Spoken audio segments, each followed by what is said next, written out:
Hello and welcome to Plus Sports Special on Plus TV Africa. I am your host, Mikhail Tinubu.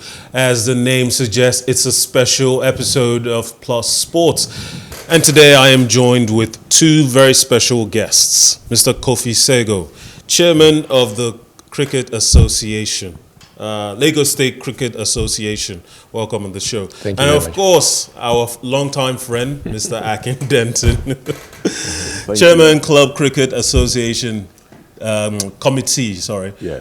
Welcome on the show. Thank you, Makai. Good morning. Good morning. Now, of course, cricket is a growing sport, and nothing happens in this country without a starting point. And it seems like Lagos is serving as the nexus point, the originator of the love of cricket in the country. Obviously, we've had cricket in the country before, but this is a resurgence, this is a renaissance.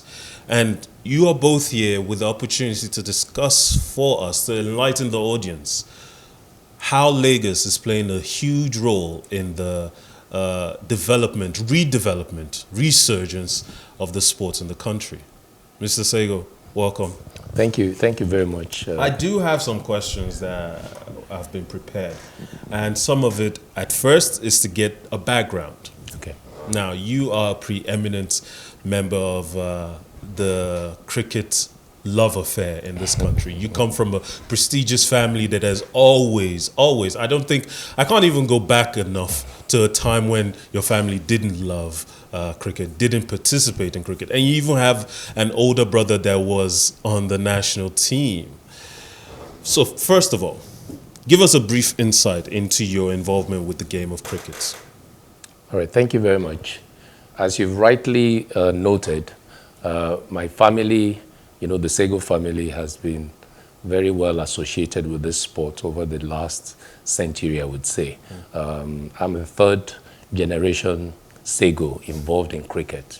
And this whole relationship started with my grandfather, the late Peter Kwiku Sagoe, who was national team captain at some point, and he passed that on to my father, Alexander Kwamina Sagoe, who also was in the national team for many years as wicketkeeper. And then the mantle fell on my brother, who was a schoolboy prodigy of sorts. He started playing cricket for the national team at the age of 19. And obviously, as an older brother, he served like a mentor of sorts to me at the time. So cricket, I started my cricket career, I would say, at the age of 16.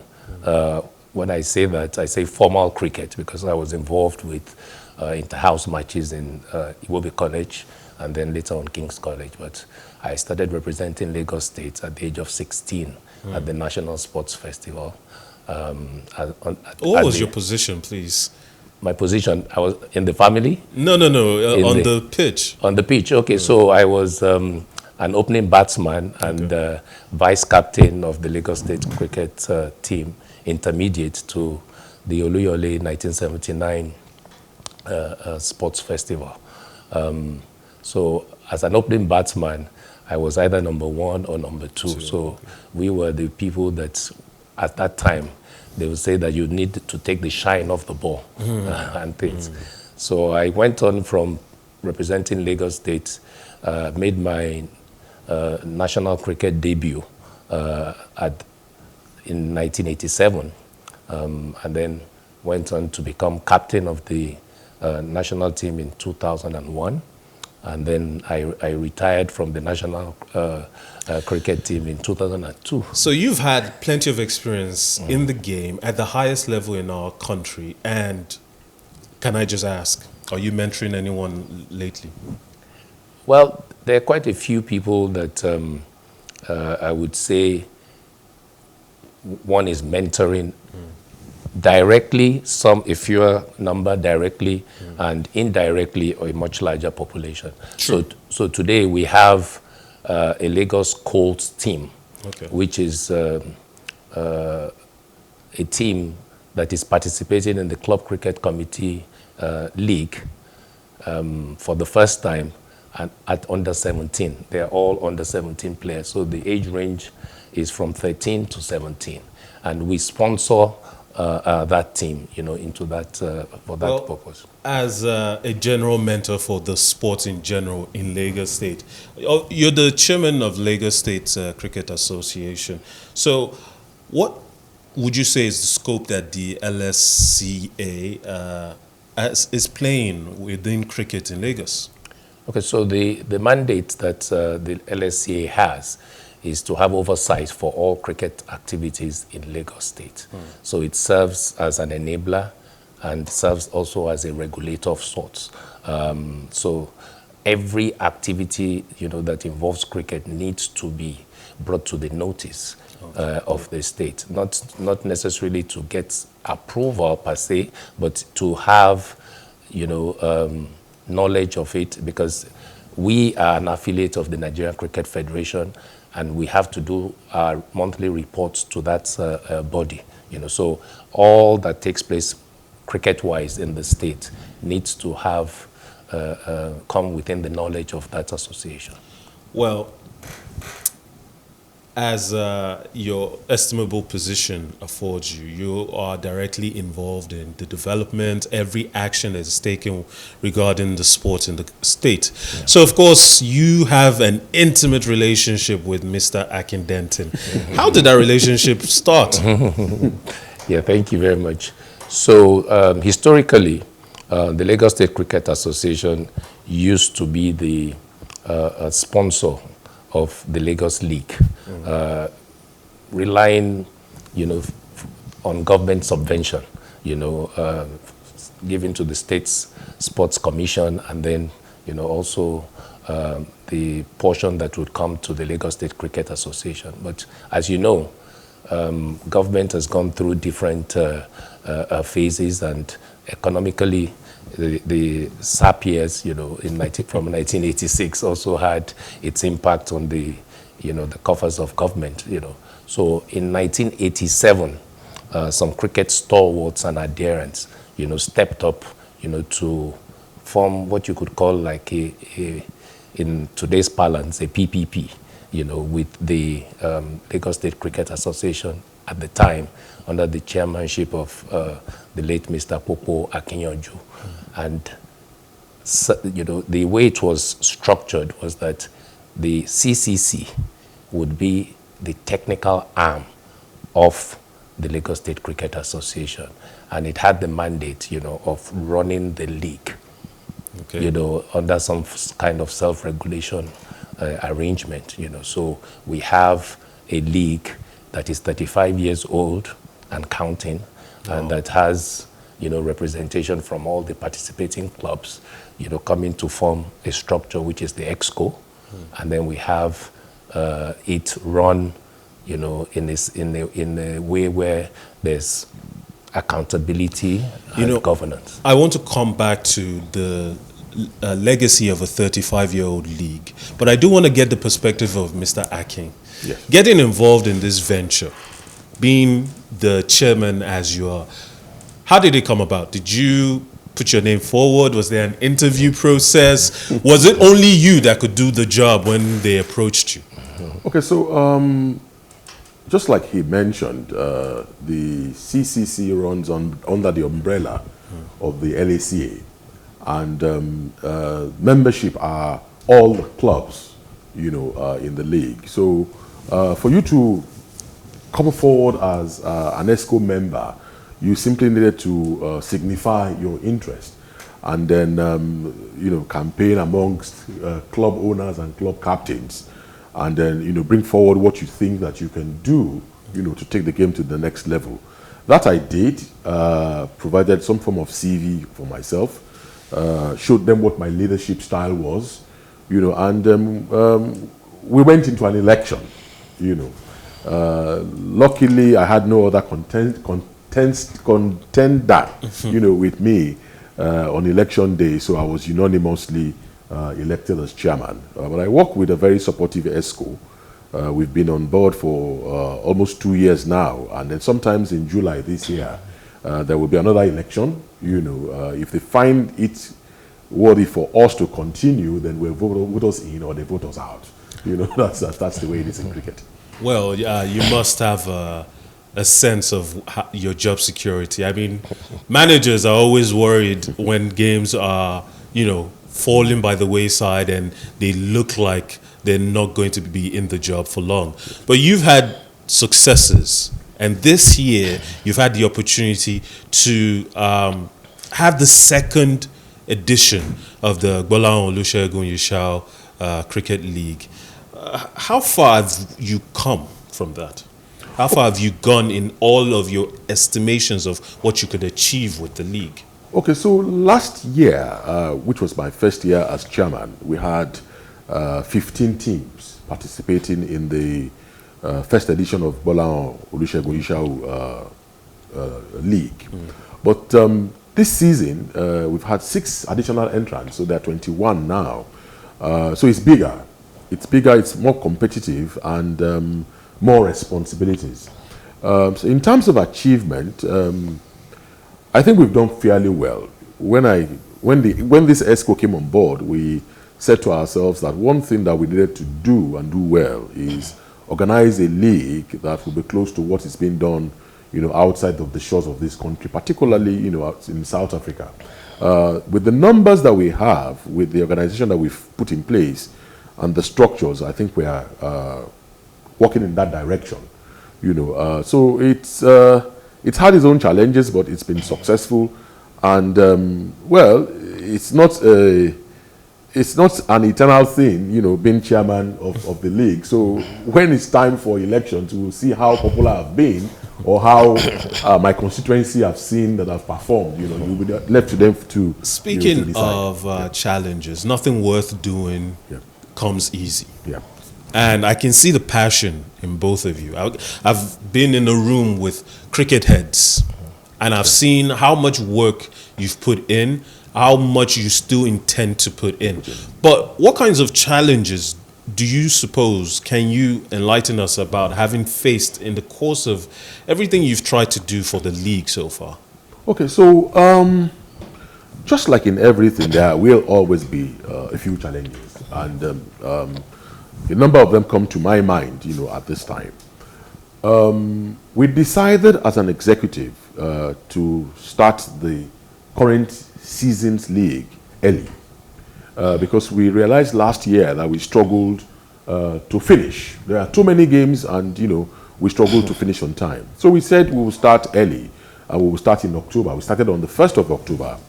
But as you know, the rains were still around at that time. Rain and cricket are one and the same, so we had a few games that, we couldn't play because the rains made the pitches unplayable. We are playing on tough wicket now, unlike concrete. Okay. It takes special preparation for a number of days, rolling and the sun to make it, playable. So with the weather, we had that major challenge, some games were washed off, and points had to be shared between teams. That was one of the challenges that we had. Then sometime in November, I think the end of November, early December, government announced the National Sports Festival. Initially, cricket wasn't going to be on the calendar, but last minute they changed their minds and cricket was introduced. And so we had to take a 2-week break to allow cricket players who play for different states, to go back to their states and go and participate, for those states. So we took a break for that period of time. Currently, we have 3 pitches that we use for the league: TBS, Unilag, and CMS. Between October and the early part of December, we couldn't use TBS, which is the mecca of cricket in Nigeria, because it's usually rented out to the Chamber of Commerce, for the trade fair that happens every year, and that typically takes about 6 weeks, pre-trade fair, the trade fair itself, and then post the clearance that happens and all of that. So those were the challenges that we've had to go through this season. Weather challenge, pitch preparations, and then the breaks that we had to take for the sports festival and the trade fair. I've never watched a cricket game that was played indoors. Is that even a thing? And because football stadiums close, Yeah. and there are other sports that look for ways to bring the game indoors to avoid weather and environmental conditions. Would the game of cricket even enjoy the same kind of freedom if it was played in an indoor facility? I'll be responsible with this answer. I will not say categorically that there's nowhere in the world where there is no indoor cricket facility where you can watch a game of cricket. I wouldn't say that here. But mainly it's played outdoor. It's played outdoor, and there's always consideration for the weather, the game has grown and metamorphosed so much now that you now have day and night games. So some games are played morning till evening, and some games are played from the evening until the night, and then the floodlights and all of that to ensure that the games happen. So if there are no pitches that are closed currently, I'm sure that in the future there must be a consideration for that, because it's usually a disappointment when people pay so much money. The players want to play cricket, spectators want to watch cricket, and then the weather, has taken it away. So there must be some consideration in the future to have pitches that will be covered to ensure that when there's a game, the game actually holds. I'm sure. Mr. Kofi, I said I was going to return about the legacy of cricket. 35 years the league has been going on. What is it about Lagos that makes it so conducive for building the structures that is supposed to allow the game thrive nationally? All right, thank you very much. You heard him mention the fact that the Tafawa Balewa Square is a mecca of sorts as far as cricket is concerned. That's our own Lord's cricket ground, in quote, in Nigeria. It's one of the oldest pitches that we have, and we've been able to preserve. Now that it has been turned into a turf wicket, it makes it even more appealing. Lagos continues to be the hub for cricket in Nigeria.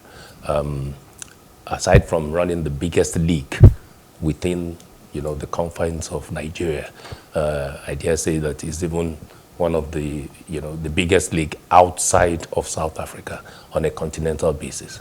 So when you say that, I'm happy that the stalwarts that I mentioned that started this in 1987, they had the vision, to have this put in place. And what has resulted in 35 years, is showing the wisdom behind their thinking.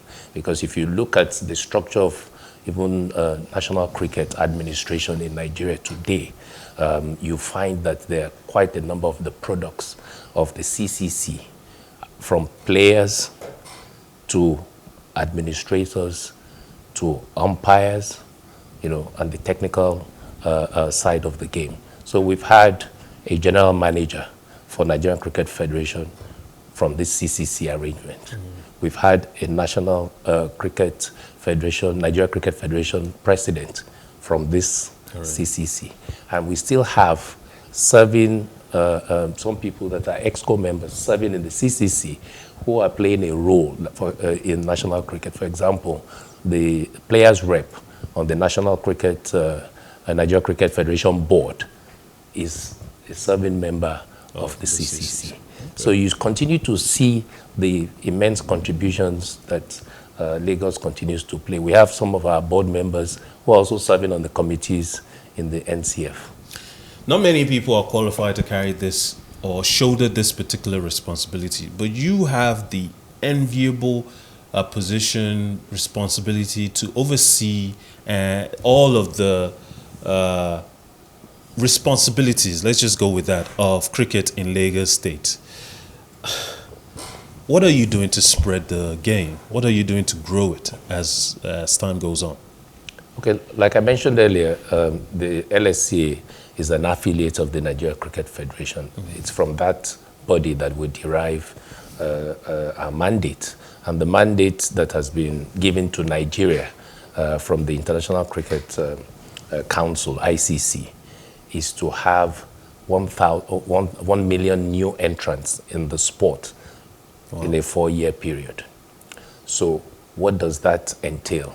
It means that we, as a very important cricket hub in Nigeria, need to step up and make sure that we make our contributions, meet our quota, as it were, towards achieving this objective. Because if we do, it gives us much more global recognition, and it gives us more, provides more funding for the national body, as it were. And if all that cascades down to the states, we'll all be winners. So in the pursuit of that, what advancements, what developments have you been able to oversee in the last 5 years regarding the sport? Okay, so this was a much more recent mandate than 5 years. Okay. So what we've done, we've adopted this missionary approach to spreading the popularity of the sport in Lagos. There are some traditional cricket playing schools, and the whole idea was to get cricket back to those schools, because you found out that some of those schools were no longer playing cricket. So we put in a structure. We have a head coach and support coaches, to deploy to each of those schools. And some of those schools are going to serve as hubs. So, for example, if we picked St. Gregory's College, all these schools that approximate to their location would come to St. Gregory's College to have their training. So we have coaches deployed to the schools twice a week, and we've spread it as far as even Ikorodu. Wow. Because we had a head coach who, until the end of 2022, he just, for health reasons, had to step down. But there are quite a number of schools in the Ikorodu axis where cricket has been introduced, and we have a database of the students that have registered for the sport. So at this rate, you might just be on track to meet your 1 million target. Absolutely. At least we'll contribute our quota. And once we do that, then it's left to the Nigeria Cricket Federation, to consolidate on that by ensuring that such is replicated or even, improved upon all over the country. Mr. Akin, last time you were here, you spoke of the structures your ESCOs are trying to put in place. How is that going? Okay, so what we decided to do when we came on board was to do something that would outlive us as an ESCO. With reference to the mandate from the Lagos State Cricket Association. So what we've done is, one, in 35 years, we have just registered the Club Cricket Committee with the Corporate Affairs Commission. It just happened, in the past 35 years. So we're now registered as the Club Cricket Committee of Lagos. Now, to do that, the Lagos State Cricket Association had to appoint members of the Board of Trustees for us, who would enable or who would facilitate the registration with the CAC. The Board of Trustees are the custodian, of the CCC, so they will outlive any ESCO because they will be permanent. Okay. So we have that permanent oversight structure now under the LACA for the CCC, because the Board of Trustees have been very supportive. They're very experienced people. We have engaged them a few times for direction on a number of things. So you can say that that structure that we've always craved for is now in place. Registration with the CAC, a Board of Trustees that are custodians of the CCC that would outlive any government. So regardless of the ESCO in power at any point in time, they have an umbrella body, which is the Board of Trustees that provides leadership and direction, focus, for them. So I think we've done pretty well in terms of that structure that we craved to provide. I think we've done it. Well, children are the future. Yeah. And, they are a resource that everyone wants to target. And I see that even cricket sees the value in catching them young. And last year we got the first edition of the Easter Fiesta. Yeah. Might we get a second? Yes, it's part of the program of the CCC now. So whether I'm chairman or not, we expect that any executive body that comes in place will take off from where we started. So a second edition of the Easter Fiesta will come up again in Easter. Okay. That's the night of April. Planning has already commenced. Last year we worked on having 120 kids. That day we had about 180. So much more than what we planned for, but we were very delighted. The kids came, saw the game, were introduced to it, ran around, practiced a few things, there. There was a bouncing castle, there was music. So it was in the middle of fun during Easter, that holiday, that they also had that opportunity of being introduced to the game. So we're going to have a second edition on the night of April. We're already reaching out to collaborators for partnership. We want individuals, we want corporate bodies. The bill is not very much, but we want to do 250 based on the response that we get from collaborators. We may just even target much more. Whatever we do is just in line with the plans of the NCF, ICC, NCF, and the LACC to ensure that there are so much kids being introduced into the game. Speaking of catching them young, there was a question I asked behind the scenes. Okay. For you, Mr. Kofi. Obviously, at one point you were a child in a big family that has a love affair with cricket. And did you have to be forced to love the game? Or was it just one of those things, as they say, it was already in your blood? Thank you very much. I would say it was already in my DNA, because there was no need to force anyone to imbibe, that passion that was already evident in the family. As I said, my father was a national team player, retired from the national scene and became team manager in 1976. And at that point, I think my brother made his debut, if I'm correct, in 1978. So seeing him, there's this rivalry that we had going on. He was a Man U supporter, I was an Arsenal supporter, so but I won't go into soccer. So I saw, how, he developed, in the sport, and my father was always there in the background, encouraging, facilitating, whatever it was. He gave me my first cricket bat.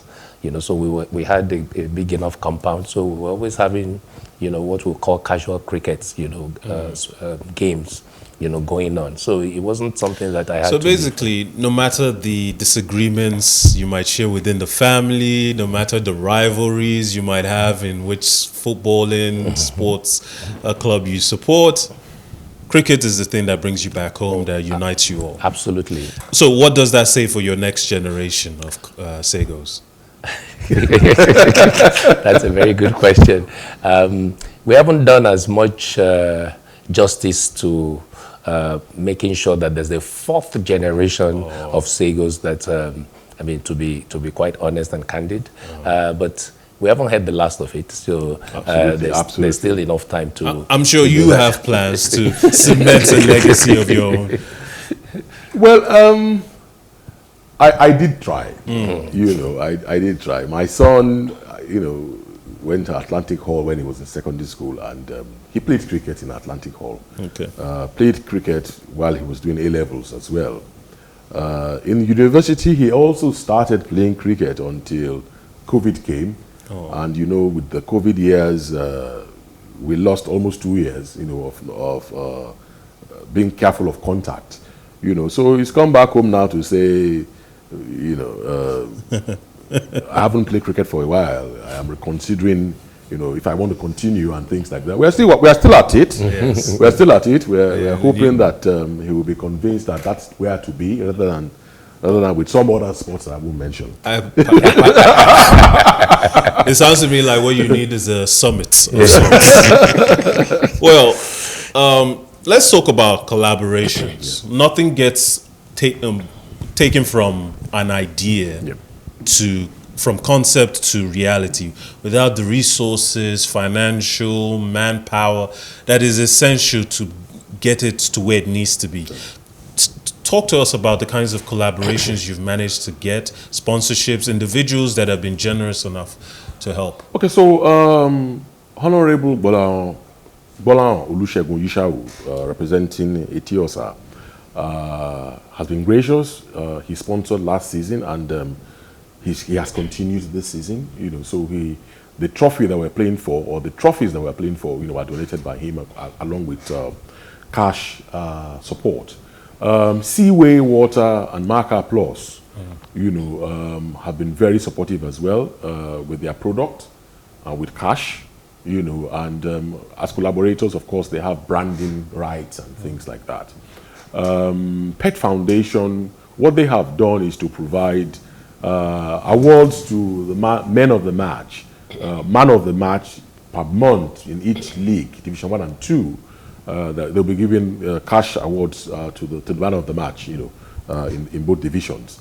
And then the Sagoe Family Foundation that he represents, what they've done is to provide the balls that we have used this season. So the balls were branded, about 300 of them, donated to us by the Sagoe Family Foundation. So those are the collaborators that we currently have. We're looking for more. The horizon is wide. The gains from such partnerships are there for them. Media mention, publicity, and things like that. So we think that we have the vehicle that they can ride on.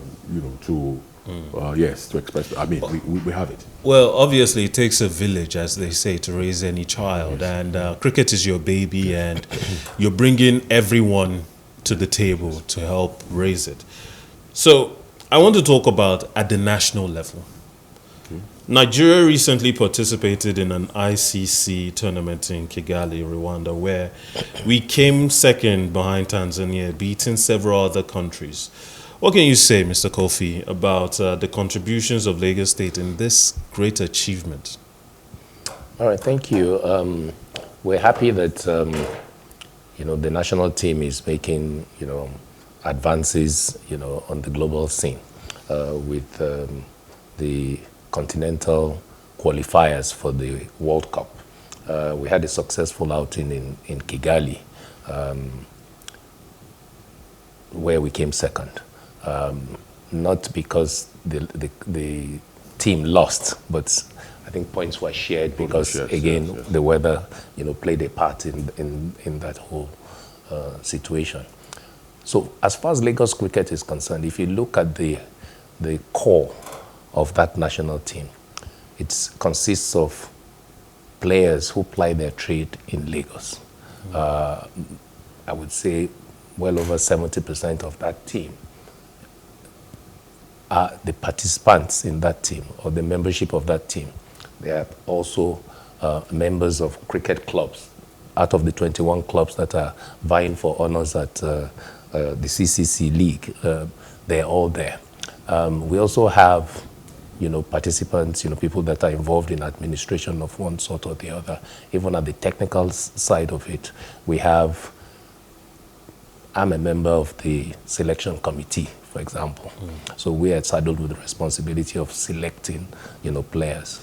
We have some of our coaches also who have, been promoted, and given responsibilities at the national level. So all round, I believe that Lagos continues to play a pivotal role, in the success of Nigerian cricket. I'm certain that you will continue to work hard to make sure Lagos is the leader when it comes to the development of cricket in Nigeria, because obviously you don't want to go backwards.